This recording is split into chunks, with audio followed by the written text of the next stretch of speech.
Welcome to the 23rd meeting of Junto Club. On this episode, we talk a little bit about Benjamin Franklin's perspective on pride and the Free Britney movement. Our main topic is the savior of Singapore, Kuan Yew, and his principles of leadership. For any questions, comments, or if you'd like to rant on something important to you, email juntoclubpodcast@gmail.com. This is Junto Club.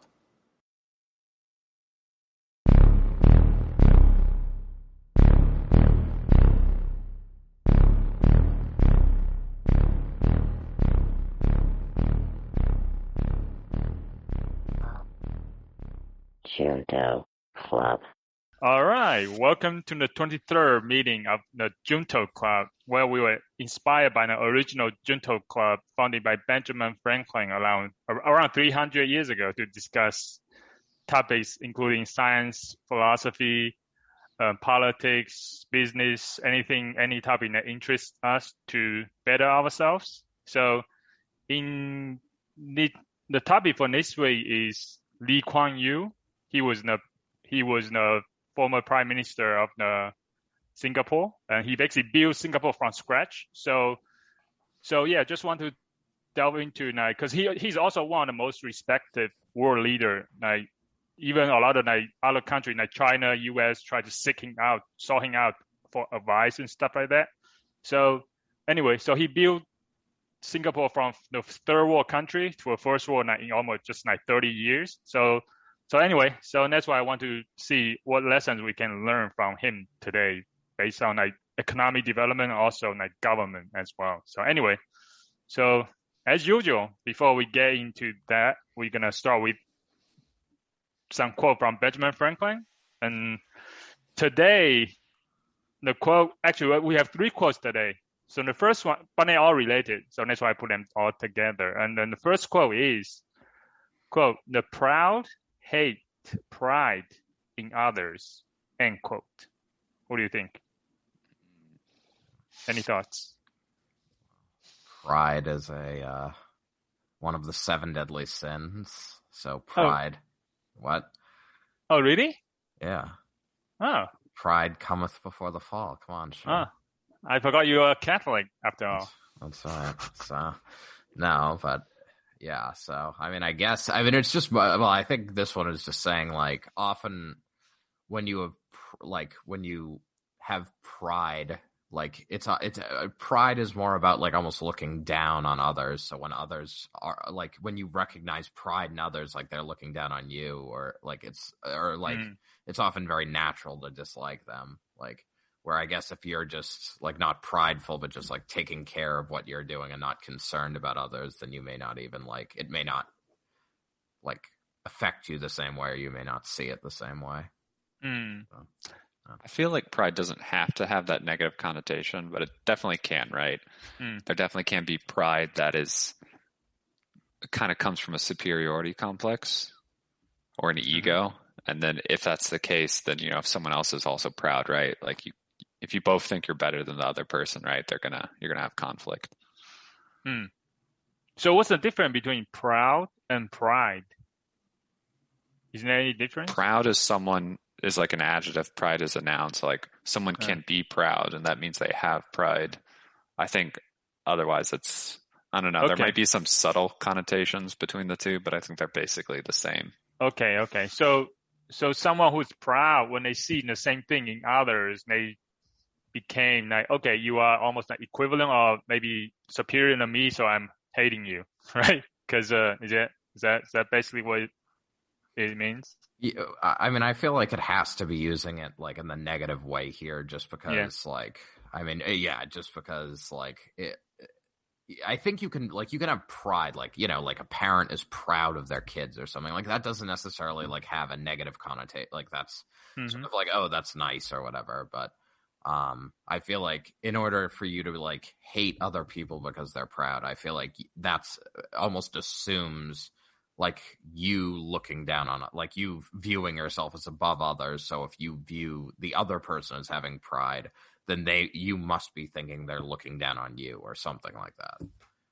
I see. Yeah, and that's what you're saying. Okay, so let's go to the second quote in a similar vein about pride as well. So second quote is, quote, pride dines on vanity, sups on contempt, end quote. Does that make sense to you? And what does it mean? I think what it's trying to say is pride primarily comes from vanity, or that's like the main thing. And then secondarily, contempt towards others, which makes sense, right? Okay. So the combination of like being, vanity, thinking of yourself as really good, and then also looking down on others a little bit too, creates a lot of pride. Right.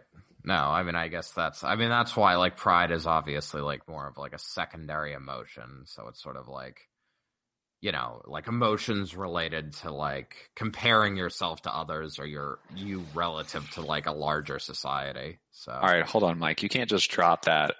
Yeah. You need to explain primary and secondary emotions, because I don't even remember I'm not sure if I remember, and you told me once, and no one knows what that means. Yeah, well, okay, well, no. So, like, I mean, so primary emotions are your anger, sadness, like, sort of like your more basic emotions that you like recognize in like the like more reptilian part of our brain. Like I'm afraid, so I'm going to run. Like they're more immediately triggered. Like secondary emotions are like the more human emotions. So like, I mean, so like the reason I talked about it with you was because like shame is a secondary emotion. So shame is experienced because you view yourself as like not fitting in, like with your social group. So pride would be like is another type of emotion where you view yourself relative to others. So and this particular, so pride is you viewing yourself as better in a certain respect, like than those around you. Gotcha. So you're saying the first emotion, or is it primary? Or primary emotion is it's more about like survival, right? Yeah, exactly. Kind of, yeah, like anger, sadness. Yeah, and then secondary is more related to like social with others. Where primary is more like individual emotions, and then secondary is more about relating to others, right? Yeah. Yeah. Okay. So secondary is always about social stuff. It's not just often. That I don't remember the ones I'm thinking of. I mean, I focused on sort of pride and shame, which are more like moral secondary emotions. But like but okay. There could be exceptions. But I think, Different question. You call these human emotions, but can't monkeys feel secondary emotions? Because I've definitely seen some videos of some envious monkeys. The scene where one gets the cucumber and he's happy and the other gets the grape, and then he gets really pissed off when he sees the other monkey get the grape? You know what I'm talking about, right? I guess. It depends. I don't think we know enough about monkeys' like theory of mind. Like, I don't know that we know if like how strong their like identity is and like how strong their like social like communication and social like cognition abilities. You also draw another big term here, like theory of mind. What is theory of mind? There's so many. So it's just like a theory of mind is like basically your goal. What is it? Emotions, goals, and expectations, or something. There's like 3 different things. Okay. We'll go into that next time. Yeah, we can't get too far on track. Right, back to Benjamin Franklin and his pride. Yeah, so pride dines on vanity. So vanity is kind of recognition from others, right? Like fame kind of thing, right? So, right? Is that right? Say that again. Like vanity basically is like recognition from others, right? Like fame, stuff like that. I mean, I guess to a certain extent it would be. I mean, I guess vanity is also just like you have you have a particular like view of like, you want to be like attractive or better dressed, or like you have like certain, like you have certain like particular things that you associate with status that aren't necessarily like intimately related. Substantial. Yeah. Okay. Yeah. Okay. All right. Enough of that. Let's move on to the last quote regarding pride. So, quote, pride breakfasted with plenty, dined with poverty, sup with infamy. End quote. Does that make sense to you guys? Hang on.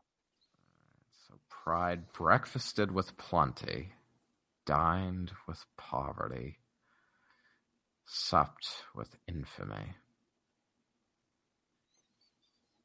So I guess No. this is a harder one, but yeah.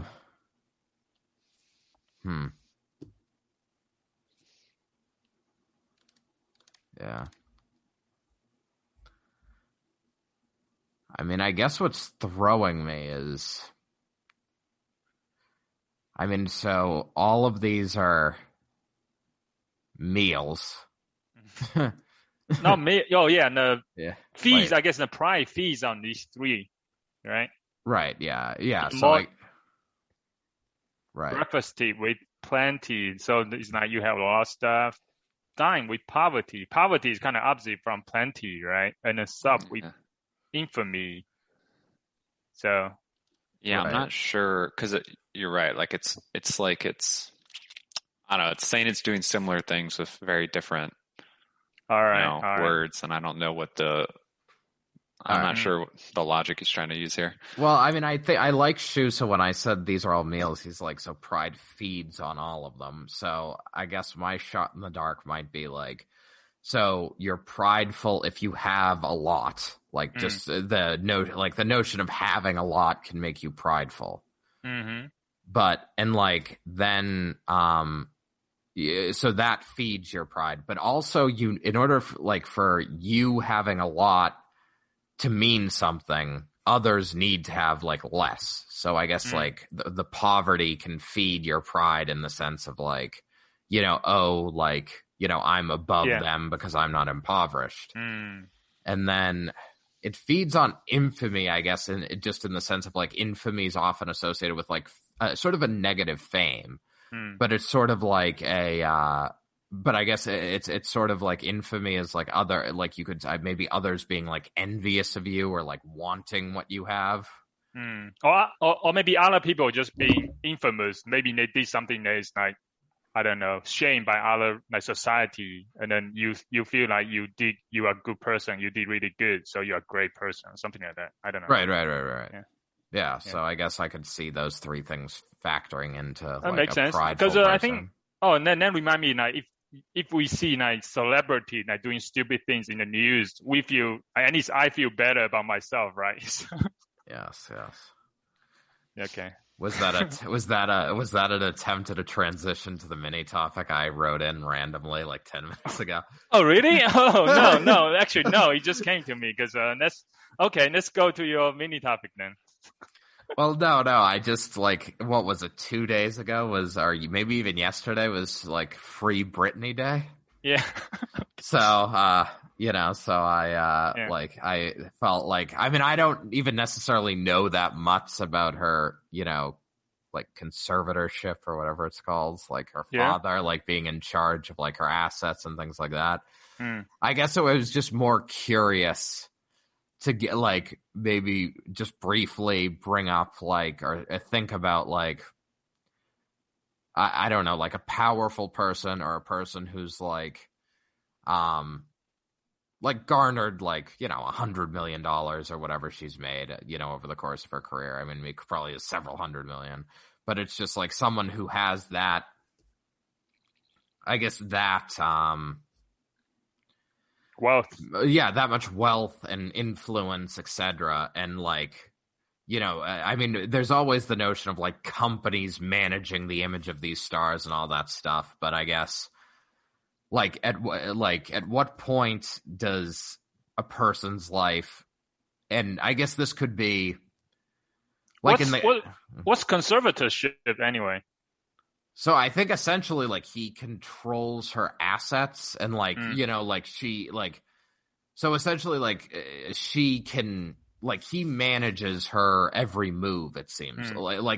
He's in charge, like she doesn't have, like, I think it's paid into like when she gets paid, like she does a residency somewhere and gets paid like millions of dollars. Is it because she has like the famous like breakdown, like something like mental breakdown, like more than 10 years ago? Is that right? Is that what well, happened? that's so it's been going on like 13 or like 12 or 13 years. So I guess that's sort of what I was thinking of. Like, I mean, one, like, is that like, how do you assess like if if a person's like mentally fit, like if they're able to earn like $300 million or whatever, like how do you say like that they shouldn't be in control of their own lives? I mean, we could take this another level and be like, oh, every pop star is managed, like the Beatles, they, live very different private lives than they did, like how they were packaged to the public. I mean, but that's sort of a different thing, I guess. Like, at what point does like someone who's capable of like being very successful in their own right, and when do they not even have a choice about like their private life? Like, when do you at what point does do you intervene and essentially be like, this business or this business, which is an individual, is should be managed should be managed by their family, like their family sort of owns them or something. It depends, right? I think it depends on maybe in the psychological evaluation, because I think family has the right to put you into a mental institution right now, right? Currently in the U.S., if they feel like, oh, you are crazy or something, have psychology issues, that you may be harming others and stuff, and they can just call other people to come in and put you into a mental institution, right? Mm-hmm. So similarly, in this case, I guess if in the psychology is like doctor or something that can evaluate you, right? So yeah, I mean, I guess it's I mean, I guess at what point, because it's like I feel like if I tried to do tried to do that to a family member, there's gonna yes, I believe you're right, you can do sort of like the 72-hour hold, they're gonna hurt themselves, they're gonna hurt someone, whatever. But I mean, I feel like I don't know how I don't know if, unless there really is something going on, and based on this movement that's been going on for years, I'm honestly not sure if there is or isn't. But yeah, I mean, I don't know if my family members, if there isn't anything fundamentally wrong, would be there for over a decade, right? I mean, I feel like they would just. Yeah, so. I would say I would be more suspicious if her dad is making money from this, or maybe, I'm not sure, conservatorship, does he draw fees from it or anything? If he does, I think he can man it. He's in charge of the money. I think he is in charge of the money. Okay. I guess my question for you is that, are you in the Free Britney movement or what? Or no? No. I mean, I just heard about it, and I guess I'm just interested. It's sort of just an interesting. This is a woman who became famous when she was she was 16, and she made insane amounts of money, and then within, I mean, I'm trying to think, if it's 13 years, probably by the time she was in her mid 20s, she essentially sort of just dropped off the didn't drop off the map, continued making music, continued making tons of money, but allegedly, according to what she said, she said in the she had a court hearing a few days ago, and this is the first time she's been able to publicly speak about it. And she's my dad essentially didn't let me do anything. He didn't let me have relationships, have kids. I mean, she has children from before this, but she never was able to essentially, since this started, he's controlled every aspect of her life and money. So, okay. So it's interesting how a person can be unstable to the point where they can't control basic things about their life, but they could be unstable to that point, but have a residency in Las Vegas for multiple years, during the same period. So especially in America, I guess it's freedom, right? Individual freedom.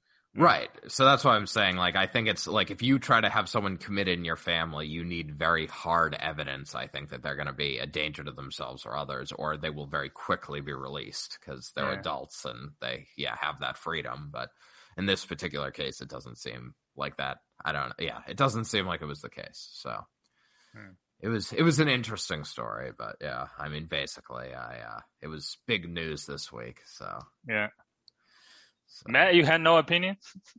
I think we should free Britney. I don't know any more than what was just said about it. So it seems, at the surface glance, it seems ridiculous. I assume it probably is still ridiculous. There must have been some like the court must have had some. You would hope the courts originally had at least some reasonable logic for starting it, but you never know. Maybe it's just a gross miscarriage of justice. Yeah. I mean, I'm assuming the court probably did the job right because Britney she's very famous. I mean, she's still pretty famous, right? And then I don't think the judge would done anything that is like stupid or just like negligence, right? So I think the judge probably has reasons, and he's back in the day. Mm-hmm. All right.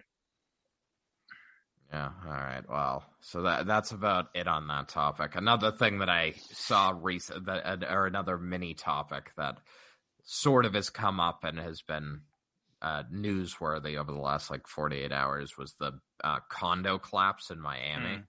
Yeah. So I mean, that's I guess I'm not calling it a mini topic; it's a huge topic. Well, yes. I mean, yes, it's a huge topic, but I guess it's more it's more just I don't know that there's that much to say about it other than is this an example of where more regulation, more oversight would have, I guess, how do you handle a situation like this? Or is this an example of capitalism failing? Because this, it wasn't in the 90s or something. This building began to show signs of there's a sinkhole here or something. What I think is interesting is some people are speculating that this might be not the only one, right? Whether it's a one-off thing or whether there was a lot of cheap housing made or a lot of cheap building in Florida when it was booming, a while ago. And it's an area where the land isn't as stable, right? So the land was sinking and the foundation was sinking. Right. And, some people are at least speculating that there could be a lot of other buildings that have a similar fate, but that could just be, fear mongering online. So, right. But, if a second one goes down in Florida, suddenly housing prices in Florida get a lot cheaper. No, that is very fair. Yeah. Yeah.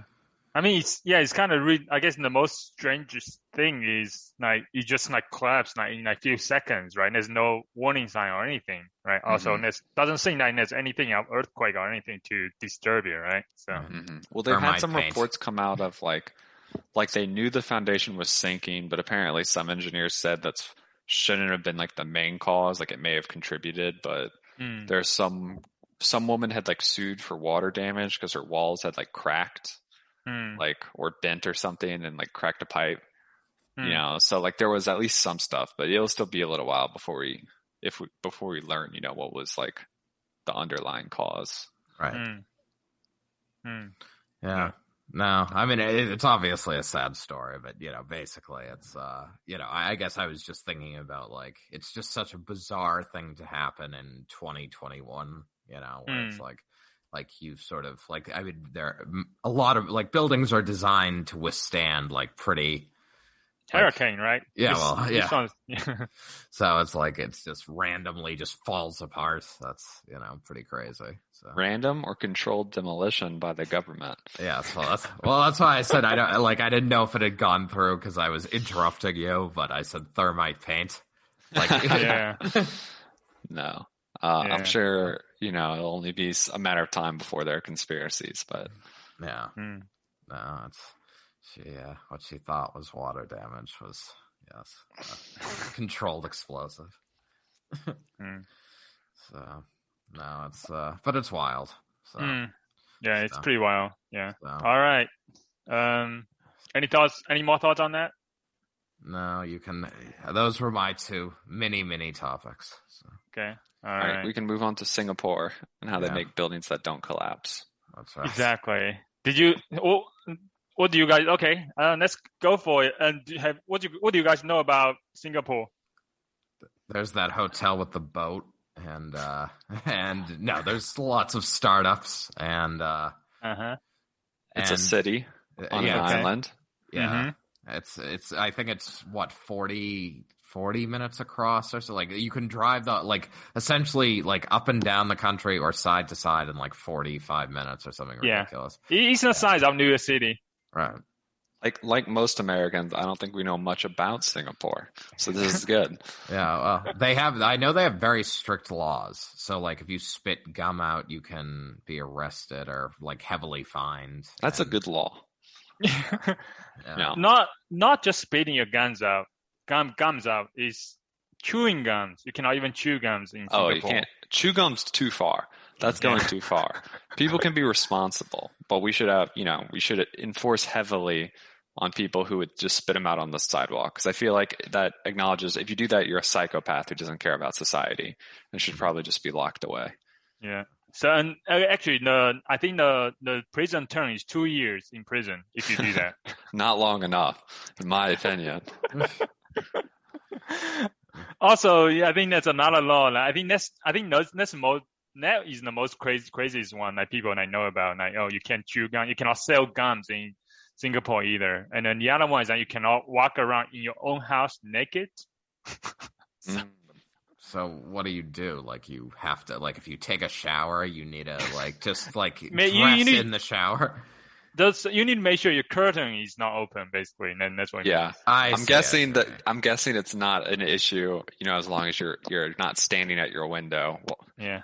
Like cops aren't going to be like checking in your house randomly to see if you're naked or not, right? Yeah. No, that's see. These are all interesting because in Singapore, I'm almost certain like prostitution is fully legal. I'm not sure. I don't think so. I'm almost certain it is because there's a building, like a comedian I listen to talks about Singapore in one particular brothel. Like, so again, it's regulated, like it's government regulated. So, but I'm almost sure. So it's interesting that that nudity thing is interesting. Prostitution in Singapore is not itself illegal, but some related activities are criminalized, including public solicitation. Yes. So you can't or maintaining a brothel. So, you say it's not illegal. It's not illegal. It's not illegal. So it is legal. It's just limited in some ways. Yeah, I see. They did not legalize it, but they did not ban it either. They did not make it criminal. They did not make it a crime, basically. Right? That's good. Okay. All right. So let's put prostitution aside. So what do you guys know about Lee Kuan Yew? Nothing. Okay. I had you literally copy and paste his name from your document to the episode today. So. Yeah. So he, as I say earlier, he's the founding father of Singapore. He basically was the prime minister for since 1960s to 1990s or something, right? To 30 years, right? And then he just so the reason I want to talk about him because he's we guys, I think, talked about Charlie Munger before, right? And then Charlie Munger, he's the one that actually brought him up. Now he talked about Singapore when he's the annual meeting, Berkshire Hathaway annual meeting. He actually brought up Singapore and also the leadership of Lee Kuan Yew, and he actually is an admirer of Lee Kuan Yew, what he's done in Singapore. Go from very one of the poorest countries in the world to one of the richest. Right now, actually, GDP per capita is number 3 in the world, right? Above United States as well, right? So how did he do in 30 years, right? Stuff like that. And also he's also admired by a lot of startup CEOs in the Silicon Valley. So because he liked to experiment with stuff instead of conform to any kind of ideology, right? He basically like to experiment, take whatever works, right? So yeah. Anyway, so another reason I think he almost like the Benjamin Franklin of Asia, right? So to me, because a lot of people say, oh, he's a very wise person as well. A lot of wisdom. Of course, there's some criticism of him as well, but I don't think we're gonna dive too deep into that a little bit. But anyway, so yeah, so I think I want to frame the conversation. So now let's go to do you have guys any questions for me for him about him? Okay, so wait, when did he first become prime minister? Around, I think 1959 or 1960s, around that time. Well, I was going to say, how old was he, and what had he done before that? Oh, he was a lawyer, right? He was educated in. So okay, a little bit history of Singapore, right? Singapore was occupied by Singapore was a British colony, right? And then it got occupied by Japan, right?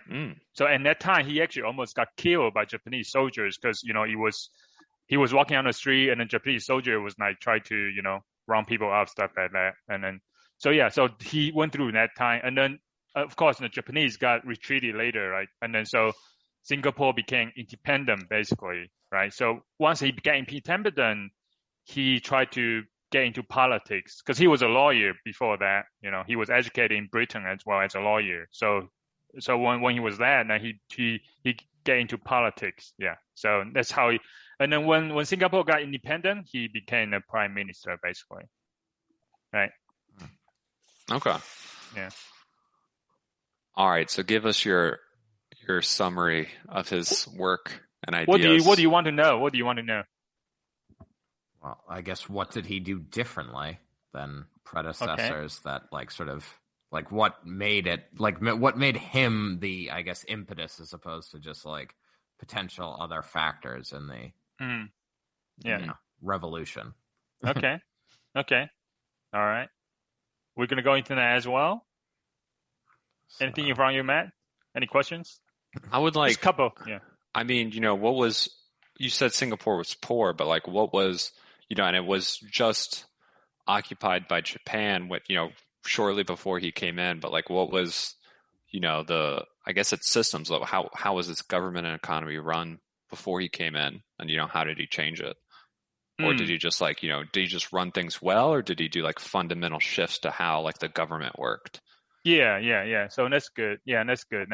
So, I mean, I think let's talk about before it was British colony, and then it became and then occupied Japan. So the economy was really bad, right? Also, it was fractionized, different group of people. It's very multiracial. It's Indians, is Chinese population, also Malaysian, because so these are three major group of people that occupy Singapore. And also, I'm not sure in the specific government structure, but it was communist at that time, right? It's really close to China. So communists are trying to come in to take over the control. So you have different parties, right? It has its own Democratic Party, and the other one, communists try to come in, try to take control, it communists cause a lot of riots among people. Because that's what they want to do, right? They want to cause chaos, so communists can take over basically.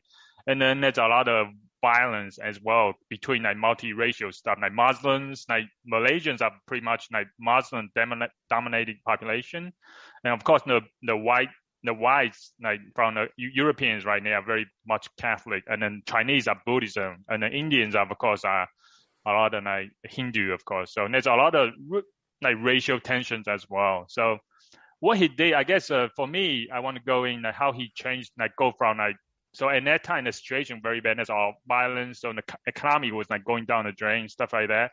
Right. So to study how he go from that to 1990, it became almost first world country. I guess instead of talking about what kind of policies he invoked, right? Because he did. Because there's so many stuff, right? It's very hard to distill what's going on. So I want to focus on to focus on one thing is what are the principles that he actually believes in. Because all these policies he enacted in the future actually is drawn on his beliefs in these principles, right? Mm-hmm. So in economic and government stuff like that. Because also policies you can replicate, right? A lot of people, I guess, any government try to adopt, and this policy works in this country, maybe we should adopt that, but you cannot do that, right? Because different population, different country, you cannot just do the same policy. So I think the principles are the one that people should replicate instead of policies. So So in terms of policy principles, I want to go in the first one is basically just two or three principles. And the first one is regarding economics, right? So Singapore is just almost the size of New York City. Right now it's 6 million people. So in 1960s it's probably only 3 million people, and it has no natural resources. So it cannot using oil or anything to to basically do his economy, right? There's not a lot of talent as well, right? So there's not much productivity going on, right? So one thing that I think the fundamental belief that he recognized at the beginning is that Singapore has no natural resource. The only resource it has is people, right? Is human capital, is the advantage that he can leverage, right? So to do that, he basically, so to leverage that, he basically focused on couple things. So he invested heavily. So he have a lot of policy, invest heavily in his education of his people, right? Because if your people are more educated, more skilled, you can increase the people's productivity, right? Instead of going to sweatshops, labor, right? Just relying on labor. If you can focus on your skill, labor, you have basically you can quadruple your productivity, right? So investing on that. And then the other thing is that so based on that, so instead of, so that is one thing. Then the other thing he did is that instead of, so I guess attracting investment. So then he focused on attracting industries that are going to use their high demand industry that need high skill laborers, basically, right? So that's what he did. He increased, he did a lot of tax stuff, incentives, tariffs, laws, to attract foreign laborers, foreign investment to come in. So he did not focus on a lot, I guess in China, they focus on a lot, you can come here, we can do garment, clothing stuff, right? And factories, right? But he did not focus on that, right? He focused on a high skill, electronics, and the beginning, electronics or some kind of machinery, right? Tools and stuff like that. So, and then also finance. I think finance in Singapore is Singapore is one of the financial hubs in the world, right? So I think that's what he's focused on, those things that you can basically multiply your labor, right? Yeah. Anyway, does those make sense to you? Yeah, no, that makes sense. I mean, if you, I guess, specialize in things that are hard, I mean, that'll give you an advantage over, sort of more just, especially because you say, the only resource they had is people, but yeah, I mean, they have fewer people than a lot of places. So I guess it's really the research, so it's not the magnitude of the people. It's it's the quality of the people. The quality of the people. Yeah. Not the number of people. So since he's limited, right? So he need to dramatically increase the quality of the people. So all the policies he did is based on that fundamental principle or fundamental belief that human capital is the most precious resource. Right? He was ahead of his time. I mean, in the modern economy, skilled labor is the most important, hard to get, it's the key thing, right? I mean, honestly, extracting raw resources or whatever can get your country some money, but doesn't really make countries overwhelmingly rich or anything. So he was ahead of his time. Yeah. Education's an investment that pays off. Yeah. And that also reminds me of the book we talk about, why nations fail, right? We talk about inclusive institutions, right? So he's trying to include everybody, right? Yeah. Educating people gives them the power to interact with the economy as they want, as they see fit, do more, be a bigger part of it rather than being limited to, low skill, low wage jobs, just sort of, on the margins. Yeah. I think one thing I found interesting also regarding education is I think Singapore spend 20% of its budget on education. So that's quite a lot. That is a lot. Yeah. So there are a few things he also did.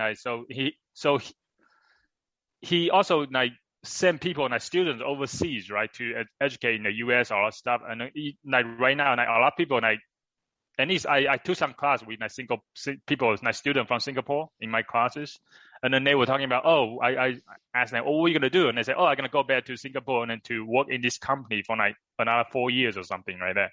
So basically, I think the government is that they incentivize students to come back by I'm gonna send you to the US to study, but we're gonna pay for it.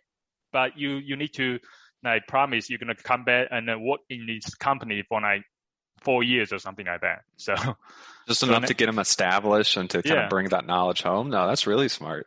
Yeah. So then that's one way he tried to incentivize students come back, because these are the capital. And they don't want them to stay outside in the U.S. in Singapore, right? So yeah, because it's very natural if students go to a country and they like it, they might just want to like go work and live there, right? Yeah. But yeah, I mean, it's sort of like is it Korea that requires some like years of military service, South Korea, and so a lot of students will like go abroad to study but be brought back for that.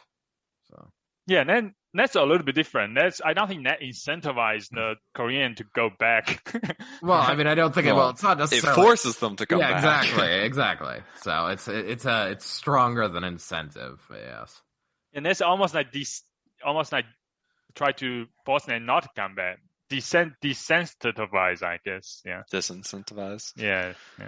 Well, I mean, but in a way, I mean, I don't know. Like, in a way, it's similar because, like, I mean, Singapore is saying, like, if you don't come back, you have to pay for your own college, right?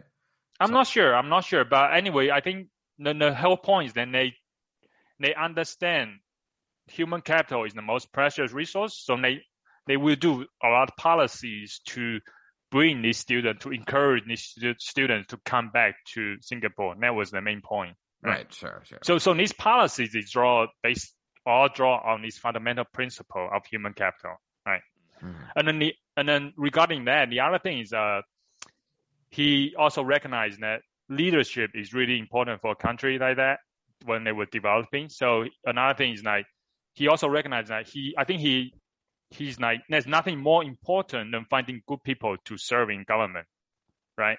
So that's one thing he's recognized as well. So he actually tied like the government like officials' pay, like government service workers, they tie their pay to like private sector. So they have a formula, like they take these 6 most well-paid people in Singapore private sector and then calculate it such that the pay of the government official is actually tied to that, right? So that way is one way to incentivize like very good, smart young people to get into the government, right? Instead of going to private sector, right? So that's another policy, yeah. Well, that is, yeah. So I mean, I guess that, I mean, there are objections like for example in the U.S., like where it's like Congress will raise their salary, right? Like raise their own salary, and it's often like a big outcry, like you work for us and yet you earn, like double, or triple or quadruple, whatever it is at this point, like the median income in the country or in the area you work for, quote unquote. So I guess I'm of two minds about that. Like, yeah, it's like I very much like when I was growing up, I'm like, oh, it would be really cool to work for NASA. And then I'm like, oh, but NASA is like a government agency and pay, so their employees aren't shit compared to So, yeah. So you cannot, I guess, I think you are right, but you cannot draw the lesson to America because America, the reason he done that, because he recognized that actually you only have 3 million people, right? The small pool of percentage of people going to government is small already. The talent draw from 3 million people is tiny already, right? So that's why you have to incentivize them to go into government. Well, in the U.S., even though now you have so many people, right? A small tiny amount of people actually gonna draw. It's not gonna be, even though a lot of people are not going to government, you still have enough talent from the population to go into government anyway, right? Because you have so much population to draw from, right? Mm-hmm. So that's the main difference between Singapore and U.S. Yeah. Yeah, I mean, I mean, but Singapore is probably like a lot more the proportion of educated in Singapore to like the U.S., I would guess skews in Singapore's favor, maybe like with respect to tech skill, like or like not necessarily tech, but just like what harder skills. I mean, so I don't know. I mean, I guess it depends what you mean by skilled and entering government, but. I don't know. I feel like the U.S., like the government, is a relatively large entity, and You know, there are people of all skill levels entering that entity. Whereas in Singapore, if you have a higher proportion of people who are like skilled in the ways you want the government to be skilled. Yeah. I guess you are right about like maybe the U.S. government could adopt a little bit of similar like to incentivize more people, more smart, good people to get into politics, right? Government, right? Yeah. So I mean, I guess that's sort of it. Yeah. So like we pay our officials like well, right? Like senators certainly aren't hurting. Yeah. But they're not like getting rich, which if you tied them to the 6, top 10, even if it was like the 10th highest earner in private, right? Like that'd still be a lot of money. Yeah. So I don't know if we could do something exactly like that, but there's an argument that, you want to pay them a lot so that they're, it's incentivizes good people, and they also are less incentivized by just, bribes or other things like that, because it's like they're already making a lot. I mean, you could argue senators already should make enough to not care about bribes, but maybe not. Yeah, and that's one issue of like Singapore, because it was in the beginning when we first started, there was a lot of corruption, right? Too. So that's why he needed to take that under control, right? By doing that as well. Mm-hmm. So of course, besides he also need to punish a lot of people. Anyway, we're not gonna go into that, but anyway, so right now, basically, that's what happened to economics, right? Educated your force, it attracts investments. And then second thing is the government. Like what happened? Like why the government actually in the political system is very, very stable, right? So, of course, so what he believes in the government is democracy doesn't work. Actually, not really. Sorry about that. Oh, okay. So I think Singapore is is a parliamentary democracy, right? But it's not that he doesn't believe democracy doesn't work. He doesn't believe in any form of system, like any form of government, right? He believes in results, because he believes like he thinks like it's like democracy, communism. These are just theories, right? What he really wants is whatever works, right? He wants the results, right? He focuses on results, not theory, and whatever works for the government, for the country, for its people, right? Because different country, different people, so you cannot just you cannot just look at what's working in the U.S. and British, and then just apply it to your country, right? Mm-hmm. So the principle, his principle for government is results, not theory, right? So that's why he experiments a lot. He sees something, work in this country, can we adopt it? And then he test it, experiment with it. If it doesn't work, he discard it and then take whatever works, and of course, stay with that, right? So anyway, so that's why he's people call him almost like a startup CEO, right? Very similarly, because that's what they do, right? So what was the government, when he came in, how did it function? You said he ended up making it a parliamentary system? Yeah. So I think since it was a British colony, I think they inherited the British system kind of thing, right? So he's like, of course, people vote, right? So he needs to go through elections, right? But remember, he stayed in power for 30 years, right? So that's why a lot of people call him an authoritarian, right? Because he was staying. Because of course, but every year, not every night, I'm not sure how many years they do an election, but every year, of course, overwhelmingly, he always win the election anyway, right? Because people like what he did and stuff like that, right? So yeah, is that your question? Well, yeah, a little bit. I guess I was gonna say, like, I get the idea you're saying here, like he didn't subscribe to like one ideology, but like just did government that whatever worked. But I guess I was wondering like what changes he made or he pushed that he found worked, right, and helped improve, like somewhat specifically, like what changes to the government did he make?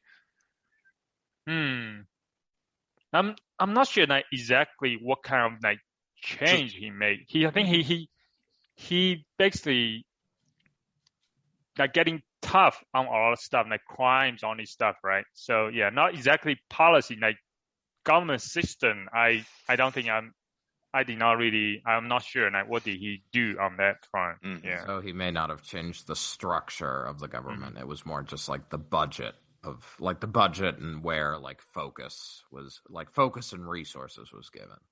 Yeah, and the policies, the principles that he used, right? So I think one thing that like, for example, now he doesn't believe like one person, one vote thing, right? Because he doesn't believe that for democracy, for developing countries, you cannot work. Like, for example, like he look at like when he first started, right? When he look at like adjacent countries like Philippines, Burma, and Pakistan, right? Even all these stuff like Ghana, all African countries too, because they were British. Some of them were British colonies, right? And they tried to do democracy right away, right? One person, one vote, and then the other thing, they always end up failing, right? Even Philippines, Philippines was a U.S. colony, right? And then of course the only U.S. colony, of course, you're gonna adopt U.S. democracy, right? But it failed as well.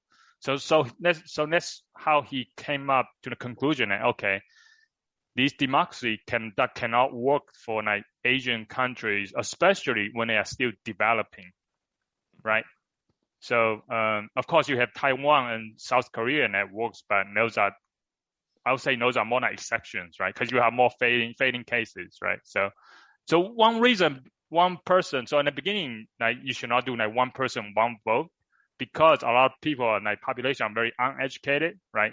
So in Pakistan, a lot of these like farmers, right? They have a landlord, right? This landlord actually control these like people that work for him, stuff like that, and then they're gonna sway these people to vote for some policy they want to enact, right? So in Pakistan, these landlords actually try to prevent like their people from like getting educated, right? Because they want to, they don't want them to be too smart, I guess, to know how to vote, right? So that's one way so that's why in the beginning for developing country, you should not basically just do democracy right away, right?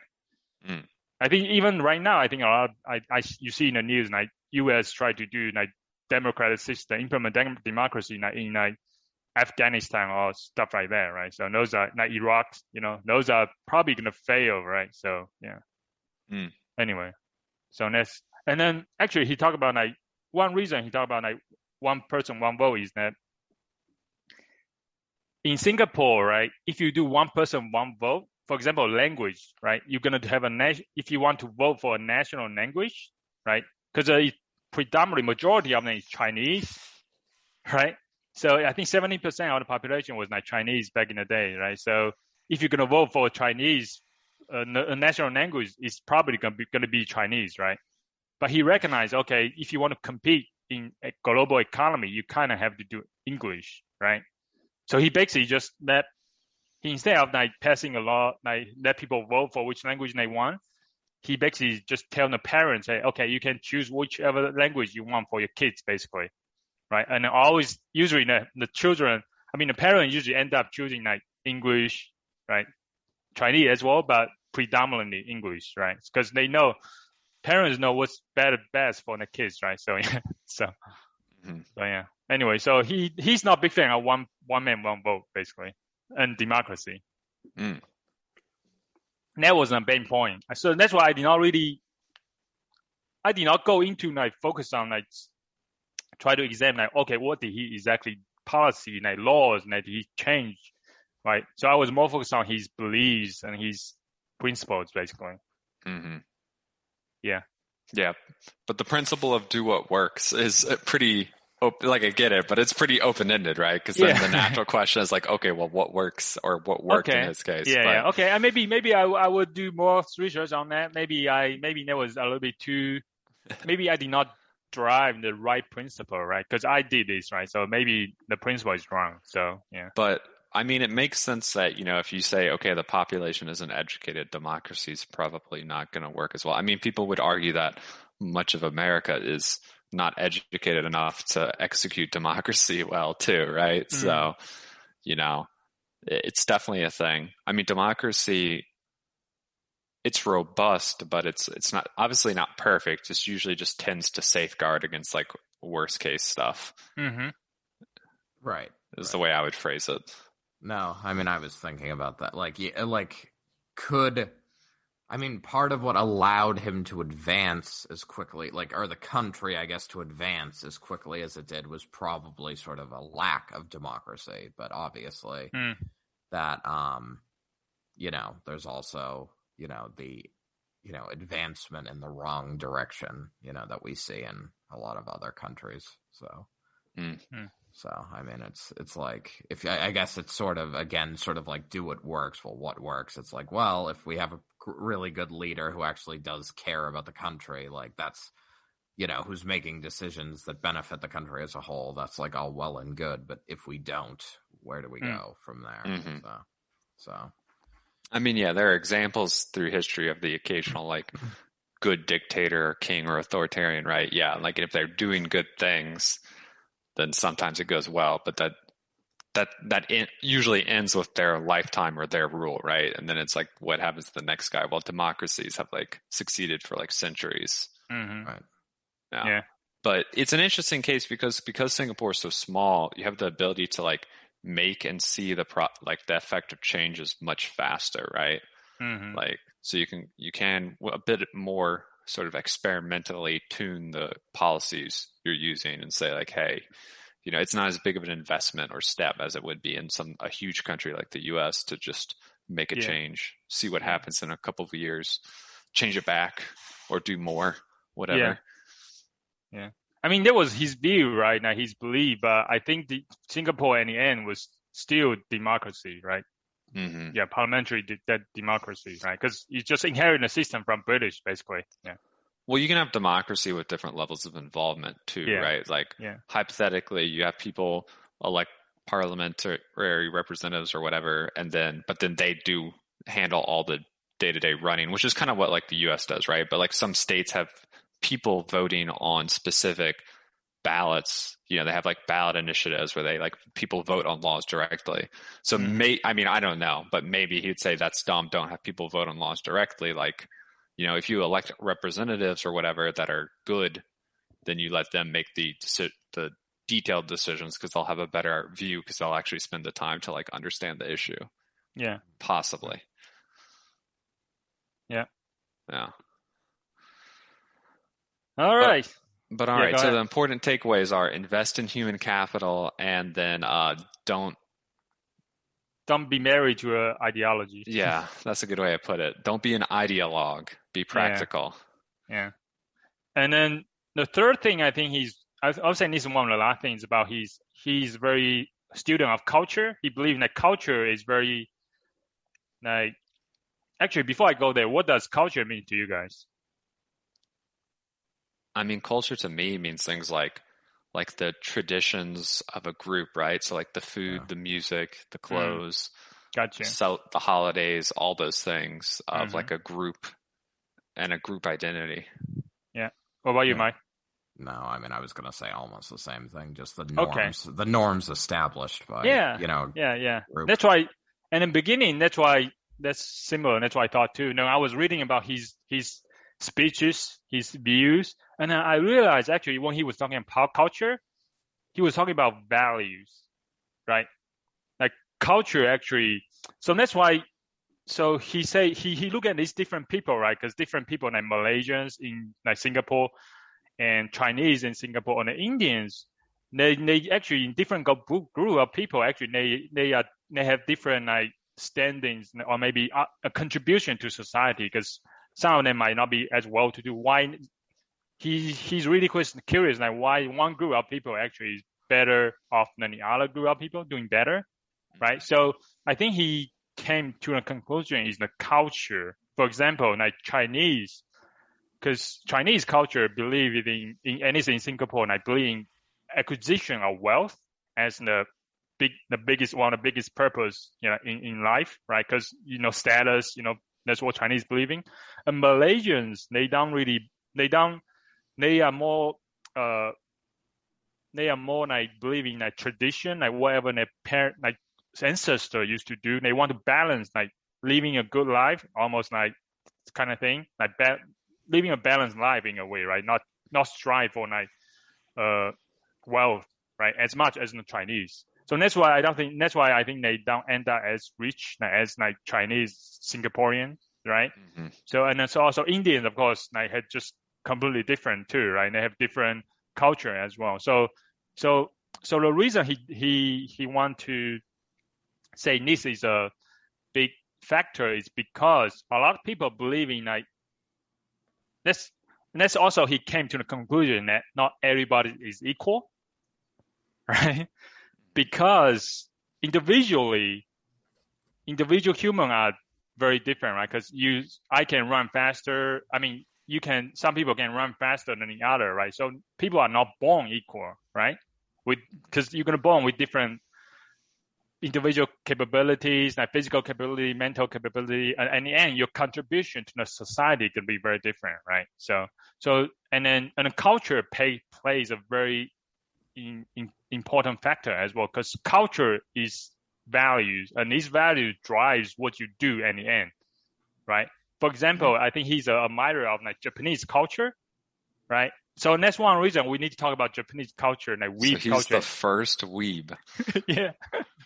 So he tell the story of like, even though he was like almost got killed by Japanese soldiers in the occupation, but he's an admirer of Japanese culture because one time he went to Japan, like he walked on the street and he saw a guy like shining shoes on the street for you, right? Mm-hmm. And then these people like shoe shiners, when they shine your shoes, they almost take it as a art form, almost craft, right? Even though they were shining shoes, they will really pay attention to the details and everything they do, and then you almost kind of shiny shoes he ever got, right? So even so, because that's what Chinese culture values, right? They value like detailed work, even though no matter how small it is, they always take pride in it, and then they do a really, really good job, even though it's a very job that nobody care about. And they almost take everything, small thing, as a craft in a way, right? Almost turn it into an art form, almost, right? So that's why he's an admirer of Japanese culture, right? I think that's my impression of Japanese culture as well. It's like everything is like so meticulous. Even small package of a candy is like, whoa, this is beautiful, right? Like so. Whereas you compare it to Chinese culture, and that's why I always think that Chinese culture, it's kind of a mess in a way, right? It's pretty messy, right? And that's why I'm a very messy person as well. I'm not very organized. But that's why Japanese actually are very successful as a population, because the culture, the individual, they values like doing something small to the best you can, right? So no matter how small it is. So that's why that's why culture is a very important thing for different group of people, right? Does it make sense? No, definitely. Yeah, I mean, I guess I understand like sort of prioritization being an important part of like culture, and like different cultures have different priorities. Yeah. So is the next what we're hearing next why that mattered to like the way he led, or? Because so he instead of focus on like, because different culture, so that's why he believed like instead of like giving, so that's why he focused on like giving people equal opportunity instead of equal results, right? Because I think a lot of the current days, like a lot of people like see like what's wrong with this world. Not everybody's equal right now. I say right? Yes. So they want to change that by focus on changing the result, right? Instead, his point is that we should not focus on equal result. We should focus on equal opportunity instead, right? Because if you focus on equal result, because different people are gonna do different things, and even though they don't achieve the same level of wealth compared to the other person, right? If different maybe they come from different culture and they value different things or stuff, and they are motivated by different motivations, right? Sure. And so he just cautioned people not to focus on equal results. You should focus on equal opportunities, right? No, that makes sense. Because if you give different people like different results, since people are different, have different capabilities, they're gonna have different results, right? You cannot make them equal, right? So in the end, right? Yeah.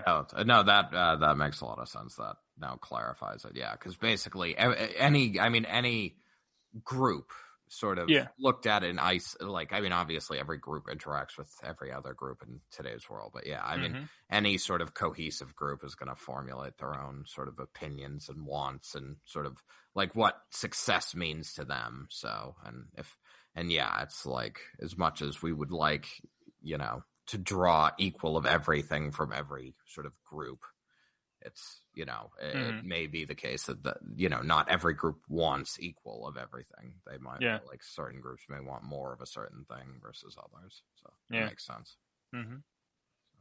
Cool. I think that's why some people actually call him racist sometimes. But anyway. I can say that. Yeah, that's getting into a very modern debate over whether that's a good idea. But I think a lot of people would say, what's important is giving, you know, establishing a fair and equal opportunity for everyone is what's important.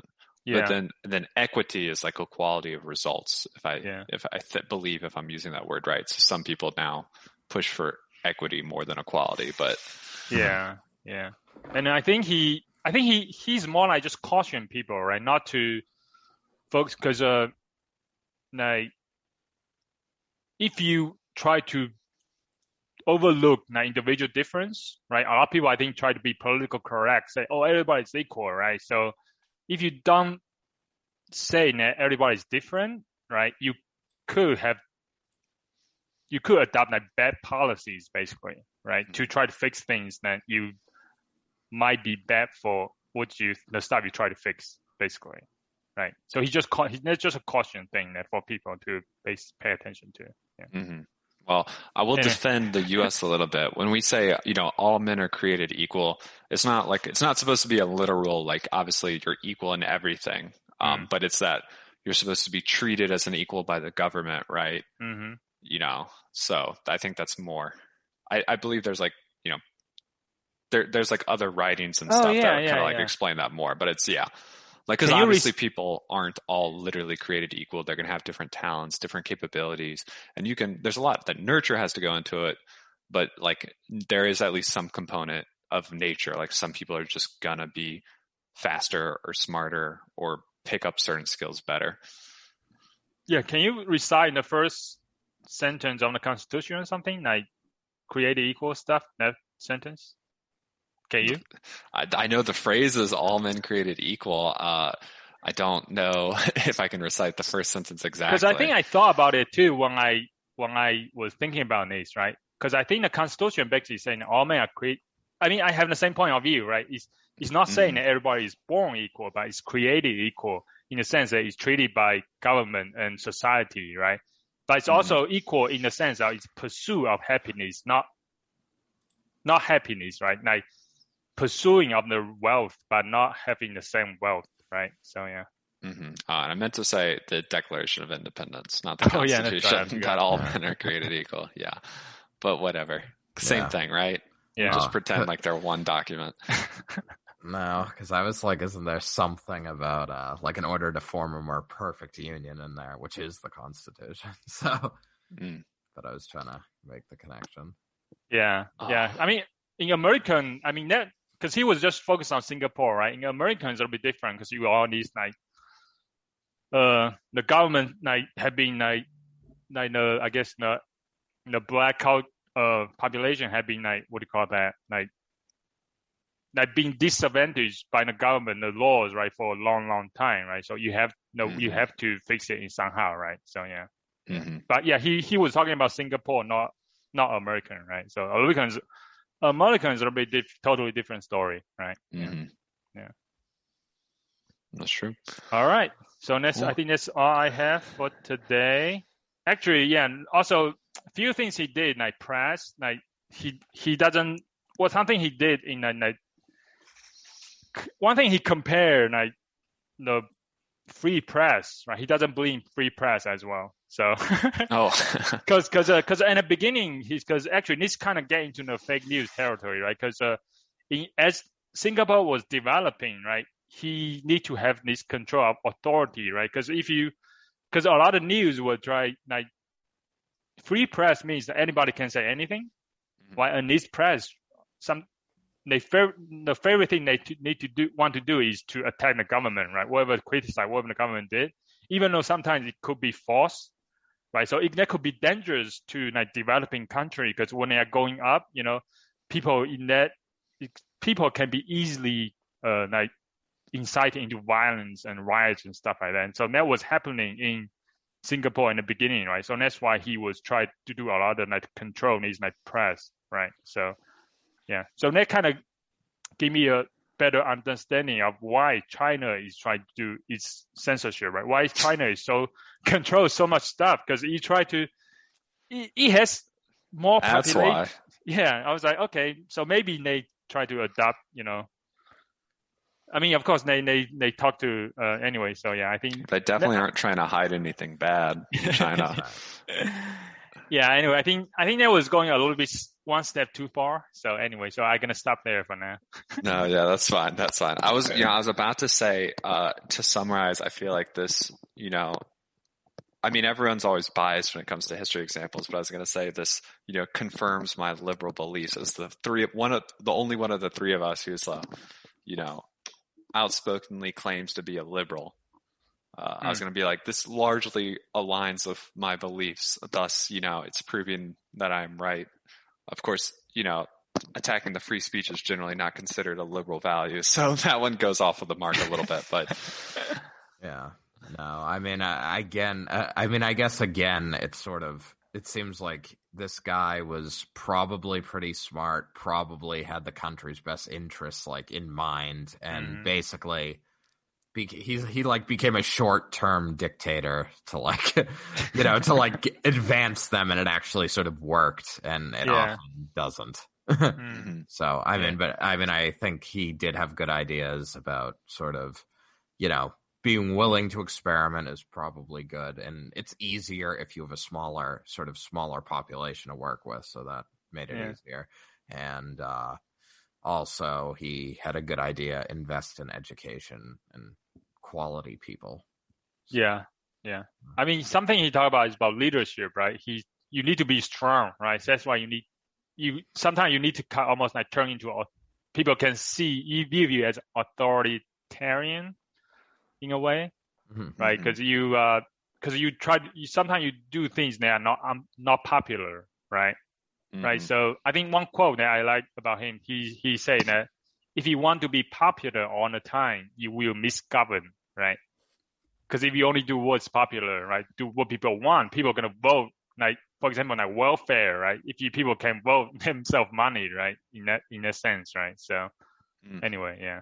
If you just do what people want, you basically, try to stay in power, you will be misgoverned, right? Yeah. Oh, and maybe democracy really is a failed system after all. Yeah, it depends on the country, right? His point is that, different country, maybe you don't copy it like completely, you adapt it to your people, because every people, that's his point. Every people is different. Because every people have every different culture, and they value different things, right? For example, like China, communism, like maybe works in China because Chinese people actually they have different value than Americans, right? American was try to get freedom from the British and back in the day. So that's why they want freedom, right? But China is different, right? China in the beginning, 1950, people would just try to survive, right? So put food on the table, right? They don't have time to think about, freedom of speech, human rights, all this kind of stuff, right? We simply don't have the luxury, right? So Mike knows what I'm about to say. Not to change topics, but did communism work in China? Was there maybe some major examples of people struggling to feed themselves? China? And that's right. Communism did not work. Communism changed. Worked right? in the sense that people accepted it. Yeah. But worked as like an economic system. Yeah, no. Yeah, I guess. Yeah, I guess I misspoke. I guess the Chinese government is still almost like a single party authoritarian government, right? I guess I should say that. Yeah. All right. Well, I'm not going to talk about if China is working or used to work or anything else. I'm more just like I can appreciate, like, I mean, Matt is the expert here on changing, modeling system dynamics and then understanding if they're changing. Yeah. But I think like in any complex system, there is going to likely be change over time. And maybe in the case of Singapore, like in order to sort of get up and running quickly, like this was like what's his name? Lee Kuan Yew introduced. Yeah. Like what he introduced, like was maybe necessary over that 30-year period to like sort of get them like to sort of a world, like on the world stage, you know? Yeah. But maybe as like the country / city evolves, like maybe a different system will, I guess, be better suited for like a longer term success, or longer term stability. You know what's interesting on what he said about, you know, every place is different. You know, I was thinking, like, it's not like someone could just copy what he did and become super successful, right? Because every country can't become a tech manufacturing and finance capital of the world, right? Like, you're going to have some that are the leaders in that, and then maybe some that straggle, but they're like, not everyone needs to do the same thing, right? Yeah. So so like the opportunity that he the niche that he filled with Singapore isn't going to always exist for everyone else, right? Yeah. So. Right. Yeah, because you know, Saudi Arabia, right? Because it has so much oil resource, right? So it can take advantage of that. So you need to look at your own geography. You need to look at your people values, and then also you look at like what is the advantage of the people, right? So your advantage basically. Yeah. No, there's a term in economics called comparative advantage. Yeah, that's right. Yeah. So you know the relative efficiency, you know, at doing things, but. You know, for a country as huge as the U.S., it's almost a non-issue because we're going to do everything because the country is just so huge. Like, there's so much diverse in both people and like land and geography that it's like we have enough space to do kind of branch into everything. But for something like Singapore, you know, it can be a lot more focused, and a lot of smaller countries will probably end up being potentially more focused and, you know, their economic output. Yeah. But in general, though, I think educating your people is pretty much always a ticket to doing better. I doubt that's ever going to be a backfire. Yeah, I think focus on the human capital, right? So be inclusive that everybody, No. All right. Now I know a bit more about Singapore, which is interesting. I know there's, you know, job postings for people to go work there semi-often in robotics. And I'm like, I don't know if I really want to move to Singapore. You like it? It's very much. You probably only thing different is the population ratio is different, right? Otherwise, you see, pretty much very same, right? Similar. You might like it. Also, it's also the cleanest city in the world, probably, right? Cleaner than Tokyo? I think so. Now you cannot spit on the. I mean, does Tokyo has a law that ban spitting on the street? Japanese are infamously clean. We were talking about, you know, their culture earlier. Yeah, but I don't know. Yeah. Have you been to Singapore? Similar, but Have either of y'all been to Singapore? No. I should have, but I haven't yet. Like my company started in Singapore, so when I went to China, I was going to go there, but I didn't want to complicate stuff. So, No, so. All right, I'll have to put it on my to-do list. Yeah. Visit. Jae-yoon presented a paper in Singapore that we were on together. So nice. So.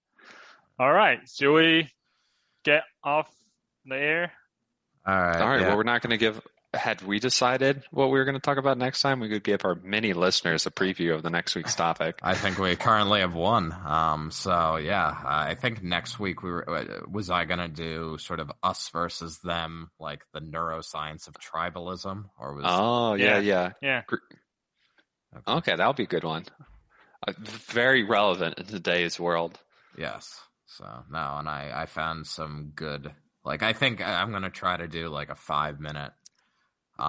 You know, or like a very short, just like, you know, like tight intro and then hopefully more discussion rather than, you know, like I felt like today was better rather than, you know, like I felt like the last neuroscience topic, I went too much into the science. So I'll try to keep it high level enough where it's just like that people get the idea and we mostly talk.